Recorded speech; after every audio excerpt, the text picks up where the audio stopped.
Ukraine জুড়ে রাশিয়ার হামলায় অন্তত ৩ জন নিহত হয়েছে, আহত হয়েছে ৩০ জনের বেশি। শনিবার এই তথ্য নিশ্চিত করেছেন প্রেসিডেন্ট ভলোদিমির জেলেনস্কি। তিনি বলেছেন, ইউক্রেনের বিভিন্ন অঞ্চলকে লক্ষ্য করে রাতভর ব্যাপক হামলা চালিয়েছে রাশিয়া।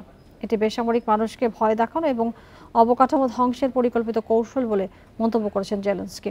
ইউক্রেনের বিমান বাহিনীর দাবি, একযোগে 619টি ড্রোন এবং ক্ষেপণাস্ত্র নিক্ষেপ করেছে মস্কো। তবে কেবল সামরিক শিল্প কারখানা লক্ষ্য করে হামলা চালানোর দাবি করেছে রুশ প্রতিরক্ষা মন্ত্রণালয়। অন্যদিকে রুশ কর্তৃপক্ষের দাবি, ইউক্রেনের ড্রোন হামলায় সারা রাত সারাতভ অঞ্চলে 4 জন নিহত হয়েছে। কিয়েভ বলছে তারা ওই অঞ্চলের প্রধান তেল শোধনাগারে হামলা চালিয়েছে। এছাড়া প্রতিবেশী সামারা অঞ্চলের আরেকটি রুশ তেল শোধনাগারও ক্ষতিগ্রস্ত হয়েছে।